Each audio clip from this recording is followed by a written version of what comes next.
구약 시대에 이 약속이나 계약을 맺으려면요, 의식을 행해야 됩니다. 그냥 말로나 구두로 하는 게 아니라 상관 간의 계약을 하려면요, 의식을 치러야 되는데, 그 의식의 내용이 이런 거죠. 먼저 짐승을 잡습니다. 근데 그 짐승은 그 사람의 형편에 따라서 어떤 짐승을 하든지, 염소를 하든지 새를 하든지 또 양을 하든지 소를 하든지 그 사람들의 형편에 따라서 이 짐승을 잡아서 둘로 쪼갭니다. 쪼개고는 그 둘을 갈라놓습니다. 그리고는 계약 당사자들 2명이 손을 잡고 그 쪼갠 사이로 지나갑니다. 그게 약속의 의식입니다. 이 의식의 의미는 여러분 그러한 거죠. 계약을 믿는 서로에게 계약을 위반 시 어떻게 될 것이라는 것을 각인시켜 주기 위해서 이 의식을 치르는 겁니다. 계약을 어길 시에 저 쪼개진 고기처럼 될 것이다 라고 하는 은연중에 여러 위협이기도 합니다. 반드시 한번 맺은 계약은 지켜라라는 이 경고의 말로 의식을 하는 거죠. 쉽게 그 계약을 깰 것 같으면 처음부터 하지 말라라는 의미입니다. 약속하는 그 자체가 얼마나 살벌합니까? 이걸 그냥 뭐 지키고 안 지키고 아닙니다. 안 지키면요, 그 쪼개진 짐승처럼 될 거니까 그 약속은 반드시 지켜라라는 여러분 그런 말이죠. 약속을 중요하게 여겨야 된다라고 하는 거죠. 하나님께서 아브라함과 이 계약을 맺기 위해서도 의식을 행한 적이 있습니다. 마찬가지로 고개를 쪼갠 후에 아브라함과 계약을 맺는데, 그런데 여러분 그 장면이 이 여느 의식과는 사뭇 다르다라는 것을 우리가 보게 됩니다. 창세기 15장 17절에 보니까요, 해가 져서 어두울 때에 연기 나는 화로가 보이며 타는 횃불이 쪼갠 고기 사이로 지나더라. 이 쪼갠 고기 사이로 뭐가 지납니까? 타는 횃불이 지나갑니다. 이 타는 횃불은 하나님을 말씀하죠. 아브라함과 함께 손잡고 그 쪼개진 고기 사이로 지나가는 것이 아니라 하나님 홀로 그것을 지나가셨다라는 겁니다. 그리고 어떻게 합니까? 아브라함과 언약을 맺죠. 창세기 15장 18절에 그날에 여호와께서 아브라함과 더불어 언약을 세워 이르노니 내가 이 땅을 애굽 강에서부터 그 큰 강 유브라데까지 내 자손에게 주노니. 이 언약은 더불어서 아브라함과 더불어서 언약을 맺습니다. 상호간에 여러분 언약을 맺죠. 그러면서 언약식에는 하나님 홀로 그곳을 지나가셨습니다. 그 당시 사람으로 인해서는 놀라운 일이죠. 깜짝 놀라니까. 아니 도대체 하나님 왜 그러십니까? 아브라함과 언약을 더불어 맺었다 그러면 아브라함의 손을 잡고 그 쪼갠 사이로 지나가야 되지, 왜 하나님 혼자 그곳에 가셨습니까? 라고 말할 수가 여러분 있는 거죠. 왜 하나님 혼자 가셨을까요? 왜 홀로 가셨을까요? 아브라함은 하나님과 함께 언약을 맺을 위치에 있지 않기 때문에, 다시 말하면요, 급이 다르기 때문에, 하나님과 동등한 자격으로 계약을 맺을 수 없기 때문입니다. 왜냐하면 하나님에 비해서 아브라함은 어떻습니까? 하나님은 변함이 없으시죠. 늘 신실하신 하나님이죠. 그에 비해서 아브라함은 부족하죠. 연약하죠. 약합니다. 그 언약을 쉽게 깨트릴 수 있습니다. 그 언약을 깨트린다면 아브라함은 아마 쪼개진 고기처럼 될 것입니다. 하나님 이걸 너무나 잘 아는 거죠. 어떻게 보면 아브라함을 살리기 위한 거죠. 야, 아브라함 너 계약을 맺지 마. 너 계약 깨트릴 때가 얼마나 많겠니? 네 생각대로, 네 자의 생각대로 할 때가 얼마나 많겠니? 그때마다 내가 너를 죽여야 되겠니? 어떻게 보면 하나님께서 아브라함을 보호하시기 위해서 아마 그러셨을 겁니다. 그럼 하나님의 뜻이 뭘까요? 아브라함에게 그럼 뭘 요구하시는 것일까요? 아브라함은 단지 그 언약을 반드시 지키시는 하나님에 대한 믿음을 가지고 그 언약이 어떻게 이루어지는 것을 지켜보는 것, 이게 아브라함이 할 일입니다. 하나님 어떻게 그 언약을 지켜나갈까? 그걸 지켜보는 것이 아브라함이 할 일인 겁니다.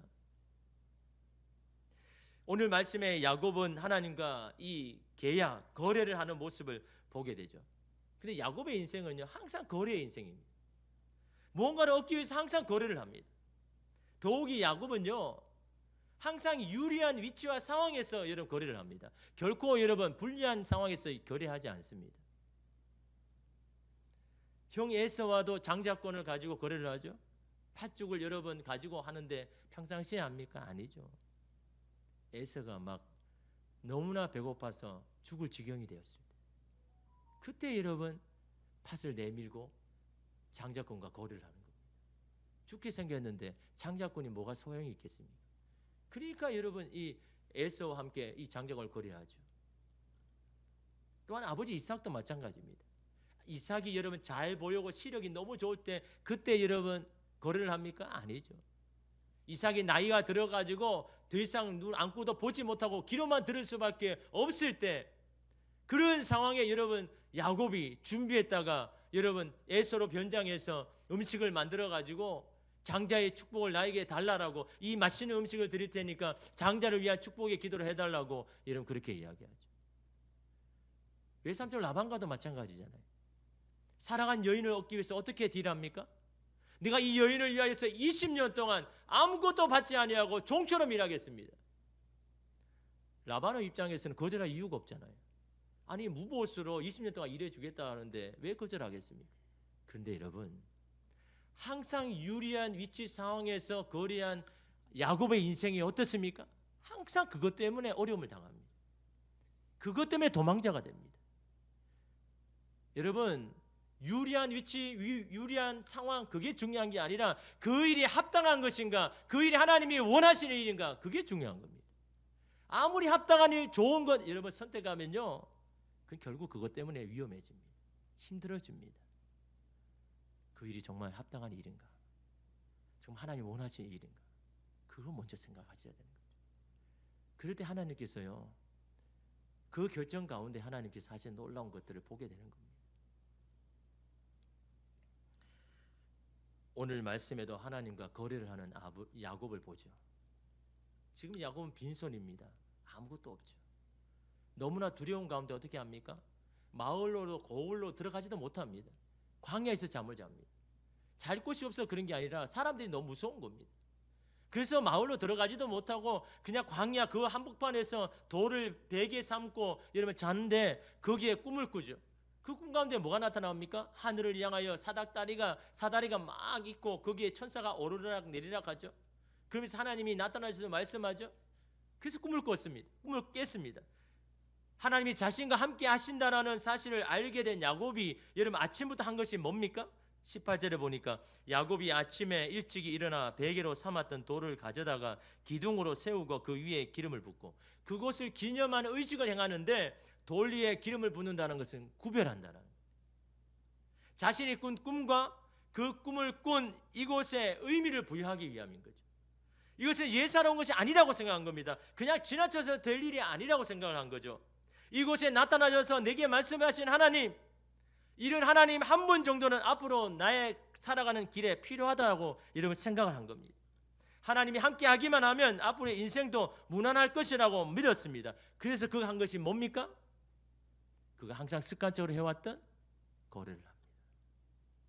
20절과 21절에 보니까 야곱이 서원하여 이르되 하나님이 나와 함께 계셔서 내가 가는 이 길에서 나를 지키시고 먹을 떡과 입을 옷을 주시어 내가 평안히 아버지의 집으로 돌아가게 하시오면 여호와께서 나의 하나님이 되실 것이요.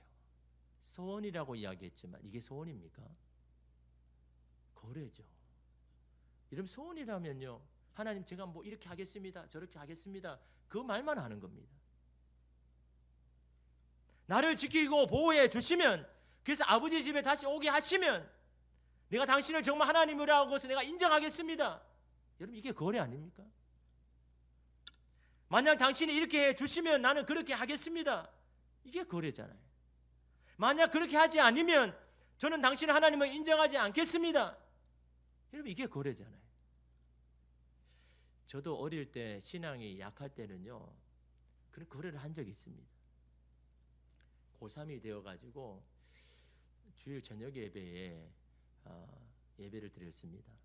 그날 마침 아프리카 케냐 선교사님이 이렇게 오셔가지고 선교 봉사를 보고를 하는데 그 아프리카 케냐에 있었던 이 선교 사역을 막 이렇게 열정적으로 하십니다. 거기서 정말 치유의 놀라운 역사가 일어나고 정말 초대교회에 있었던 일들이 막 이 아프리카 케냐 일어난다라고 그렇게 말씀하시면서 한 가지 안타까운 것은 할 일들은 너무 많은데 나와 함께 해줄 동력자가 너무 부족하다. 나를 도와서 해줄 사람이 너무 없다라는 거예요. 이 놀라운 출소할 것은 너무 많은데 출소할 일꾼이 없다는 거예요. 그 청년들에게 그런 도전을 했습니다. 여러분들 중에 누구라도 1년, 2년 헌신해서 이 케냐로 오실 분을 환영합니다. 여러분 가운데 있었으면 좋겠습니다.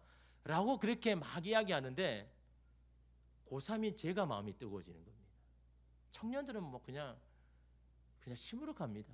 지금 뭐 직장도 구해야 되고 군대도 가야 되고 아니 뭐 그 1년, 2년 가면 휴학도 해야 되고 직장도 그냥 면해야 되는데 도대체 뭐 어떻게 하라고 하느냐 막 그런 얼굴인 겁니다. 고3인 저는 더 급하잖아요. 그죠? 근데 제가 마음이 뜨거워지는 겁니다. 저건 내가 가야 되나? 공부를 해야 되는데 저 내가 가야 되나? 그래서 그런 생각이 드는 겁니다. 하나님께서 군 면제를 해주시면 내가 2년을 저 케냐에 가서 내가 좀 헌신할 건데 라는 생각이 드는 겁니다. 그래서 제가 하나님 앞에 거래를 했죠. 딜을 했습니다. 하나님 아무도 안 가려고 하는데 저 군 면제시켜주면 제가 2년을 하나님 앞에 헌신하겠습니다. 저 케냐로 가겠습니다. 어떻게 됐을까요? 1급 받고 현역으로 갔습니다. 그때 너무 속상한 겁니다. 하나님 아무도 안 가려고 하고 너무 고생되니까 안 가려고 하고 저는 자진해서 그곳에 가려고 하는데 아니 저 같은 사람을 보내야지 하나님 실수하신 겁니다 라는 그런 이 철없는 대답을 여러분 한 적이 있습니다. 하나님이 어떤 일을 해주시면 내가 그 대가는 무언가를 한다. 그것이 아무리 의미가 있고 가치 있는 것이라고 해도요 하나님은 그 대가를 받으시고 일하시는 분이 아닙니다. 나를 향한 하나님의 나름대로의 계획이 있는데 제가 딜을 한다고 거래를 한다고 그것을 변경하실 분이 아니라는 겁니다.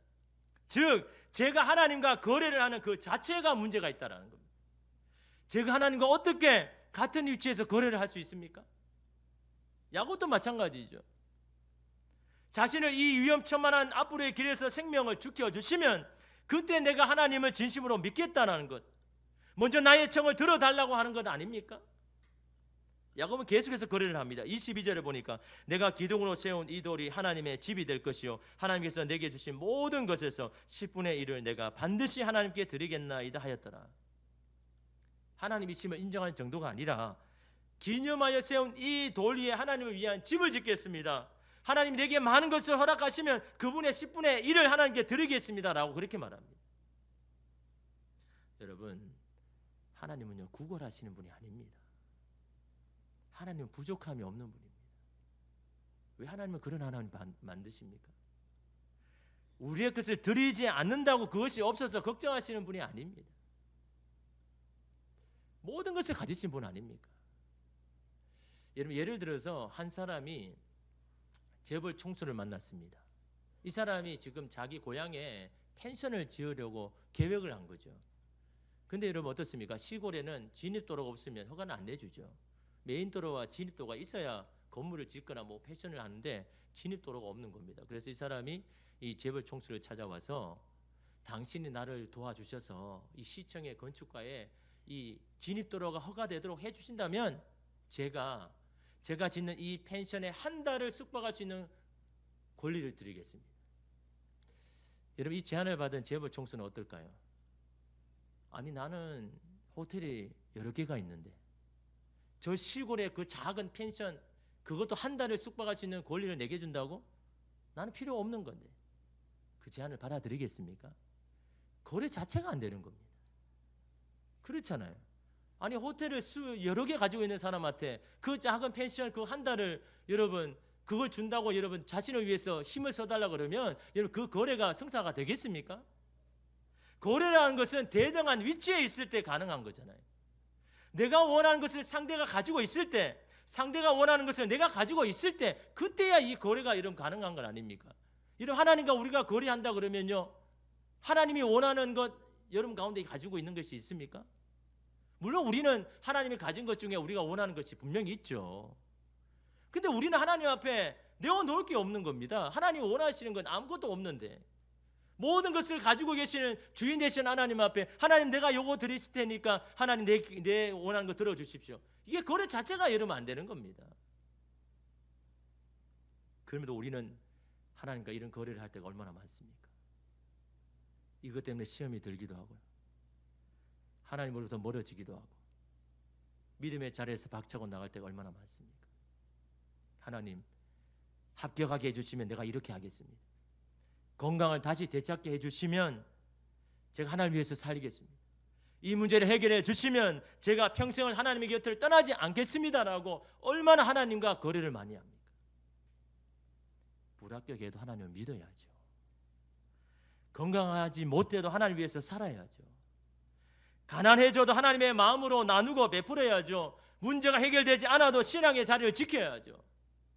그것이 여러분 하나님의 구원을 받은 은혜를 받은 하나님의 자녀들이 여러분 해야 할 일 아닙니까? 한 선교사님이 선교지가 정해졌습니다. 그리고 선교를 나가기 위해서 준비를 했습니다. 여러 가지 준비하느라 바쁜 가운데 어머니가 이 암이 발견됐다라고 그래서 이미 이제 한 2기가 넘었다라고 그렇게 이야기를 하는 겁니다. 그럼 마음이 심란하겠죠. 어떻게 해야 되나? 가야 되나? 아니면 선교를 조금 길을 미루고 어머니가 회복될 때까지 내가 남아서 어머니를 보살펴 줘야 되나? 뭐 이런 생각이 이러면 안 들겠습니까? 여러분이라면 뭐 그냥 하나님 믿고 그냥 갈게요라고 할 수가 없잖아요. 그래서 이 선교사님이 어머니에게 그런 말을 했죠. 어머니 잠시 선교는 미루고 어머니 건강할 때까지 여기를 지키겠습니다. 뭐 이렇게 인간적으로 보면 아들로서는 뭐 그렇게 해야 되는 건 있죠. 근데 어머니는 너무 단호합니다. 무슨 소리냐? 하나님께서 이미 작정하시고 계획하신 것을 나를 위해서 미룬다고? 그런 소리 하지 말고 당장 선교지로 가라라고 단호하게 그렇게 말씀합니다. 근데 사실 우리 마음이죠. 내 마음이 불편한 거 아닙니까? 내가 옆에 있는다고 여러분 살 뿐이 죽고 죽을 뿐이 삽니까? 그건 아니잖아요. 내 마음이 불편한 겁니다. 아프시니까 내가 옆에 계셔도 된다라는 내 마음을 사실은 여러분 편하기 위해서 하는 것이지 여러분 있는다고 여러분 사는 건 아니잖아요. 그래서 선교사님이 하나님께 이렇게 기도를 했습니다. 하나님, 이런 상황이지만 제가 선교지로 가겠습니다. 대신 우리 어머니의 병을 고쳐주십시오. 완쾌해 주게 해주십시오. 지켜주십시오. 그렇게 기도하고 선교지로 갔습니다. 병을 고쳐주시면 선교지로 가겠습니다가 아닌 거죠. 사실은 선교지로 갈 테니 저희 어머니를 지켜달라는 거잖아요. 근데 순서만 바뀌었지 이것 또한 여러분 거래잖아요. 내가 그 힘든 길을 가지만 하나님께서 대신에 우리 어머니를 고쳐주십시오, 완쾌해 주십시오라고 하는 사실 여러분 이거 거래 아닙니까? 2년 뒤에 한국에서 소식이 들렸습니다. 어머니가 위독하다.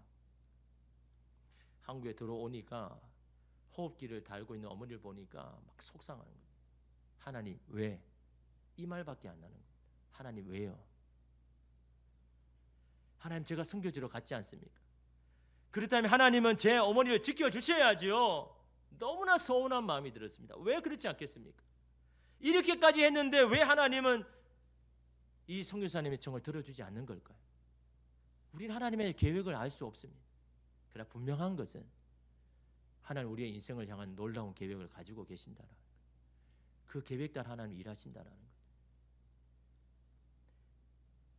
에이든 토저 목사님은 이런 말을 했습니다. 인간을 그냥 내버려 두면 우리는 그 즉시 하나님을 관리 가능한 용으로 축소하려는 경향이 있다. 우리는 그분을 사용할 수 있는 곳으로 그분을 데려가기 원하거나 적어도 우리가 그분을 필요로 할 때 그분이 어디에 계시는지 알기 원한다. 우리는 어느 정도 통제할 수 있는 신을 원한다. 사람들이 뭘 원한다고요? 어떤 하나님 원한다고요? 내가 통제할 수 있는 신, 하나님. 그런 하나님을 찾더라는 거예요. 마치 요술 램프를 문지르면 지니가 나와서 들어주는 하나님. 내가 필요할 때마다 현금을 찾아낼 수 있는 현금 인출기가 같은 하나님. 그런 하나님을 찾으라는 거예요. 이러면 하나님 우리 안에 갇혀 계신 분이 아니죠. 내가 바라고 원하는 대로만 움직이시는 분이 아닙니다. 하나님 우리를 위해서 놀라운 계획을 가지고 계시고 어머니의 뱃속에서부터 우리를 선택하시고 조성하시고 우리를 부르신 하나님은 이 땅에 태어날 때부터 이 땅을 떠날 때까지 우리를 향한 모든 계획과 준비를 하시고 예비하신 하나님 아닙니까? 여러분 우리가 그 하나님을 믿고 살아야죠. 그래서 내가 필요할 때마다 내 것을 채워주는 그런 하나님 말고요, 내 인생의 처음부터 마지막까지 함께해 주실 하나님, 그 하나님을 믿고 여러분 나아가야죠. 내 뜻을 들어주셔도 안 들어주셔도 하나님은 여전히 하나님이십니다. 내가 원하는 대로 해주셔도 안 해주지 않으셔도 여전히 우리를 선한 길로 인도하시는 분이 여러분 하나님이십니다. 여러분 믿으십니까? 이 거래 신앙에 갇혀서는요 신앙이 성장 못합니다. 항상 제자리입니다. 해주시면 기쁘고 즐겁고 안 해주시면 실망하고 낙심돼서 이리저리 하나님의 곁을 떠나는 위험천만한 신앙이요 이 거래 신앙입니다. 그런데 우리는 여전히 하나님과 이 거래를 하고 있지 않습니까? 하나님이 우리를 위해서 존재하는 게 아닙니다. 우리가 하나님을 위해서 존재합니다. 여러분 이 사실을 잊어버려서는 안 되는 겁니다. 하나님이 여러분을 위해서 존재하는 것이 아니라 우리가 하나님을 위해서 존재한다는 사실. 하나님이 우리를 만드시고 창조하실 때 우리의 삶 가운데 행하신 놀라운 일들을 찬양받기 위하여서 우리를 만드시고 하신 것이지 하나님 우리를 위해서 존재하신 분이 아니다라는 거죠. 이러면 이 사실을 잊어버리면 안 되는 겁니다. 하나님이 야곱에게 어떤 대가도 요구하지 않으셨습니다. 야곱이 찾지 않아도 먼저 찾아가 주셨습니다. 야곱이 무언가를 요청하지 않아도 하나님 먼저 약속하셨습니다. 이런 분이 하나님이신 겁니다. 14절 15절 보십시오. 내 자손이 땅의 티끌같이 되어 내가 서쪽과 동쪽과 북쪽과 남쪽으로 퍼져 나갈지며 땅의 모든 족속이 너와 내 자손으로 말미암아 복을 받으리라. 내가 너와 함께 있어 내가 어디로 가든지 너를 지키며 너를 이끌어 이 땅으로 돌아오게 할지라. 내가 내게 허락한 것을 다 이루기까지 너를 떠나지 아니하리라 하신지라. 꿈에서 하신 말씀이죠. 야곱이 요청하지도 않았는데 이미 하셨습니다. 내가 너와 함께 할 거라고, 너를 보호해서 다시 아버지 집으로 돌아오게 할 거라고. 야곱이 여러분 그렇게 요청하지 않아도 이미 말씀하셨습니다. 그것이 야곱을 향한 하나님의 놀라운 계획임을 말씀하고 있지 않습니까? 야곱이 먼저 이렇게 제안을 하지 않아도요 여러분의 삶과 모든 삶을 다 하시는 분이 하나님이시잖아요. 그럼에도 불구하고 야곱은 왜 다시 지금 이런 안을 가지고 거래합니까? 불안한 거죠. 믿을 수가 없는 겁니다. 혹시나 안 도와주시면 어떡하나? 두려움 때문에. 이 거래를 통해서 내 마음이 변하고자 하나님과 딜을 하고 있는 이 모습. 하나님 우리가 어떤 분입니까? 우리가 여러분 말하지 않아도 다 예비하고 준비하신 하나님입니다. 야곱은 그저 복을 주시겠다고 지켜주시겠다고 하신 말씀에 감사하며 그 말씀에 대한 믿음을 가지고 나아가면 되는 겁니다. 그럴 때 사라지는 겁니다. 안 될 것 같은데 하나님에 대한 믿음을 가지고 나아가면 사라지게 되는 겁니다. 그 약속을 믿지 못하고 하나님과 거래한 야곱의 인생이 어떻습니까? 험악한 인생을 보냅니다. 거래를 했지만 항상 그 거래가 깨어지기도 합니다. 거래를 하다가 허벅지 관절이 부서지기도 합니다. 자기가 빠지고 사람을 속이다가 자기가 속게 되는 그런 험악한 인생을 살아갑니다. 믿음 없이 내 생각으로 내 고집으로 그 험한 인생을 여러분 살아가는 것이 야곱의 인생 아닙니까?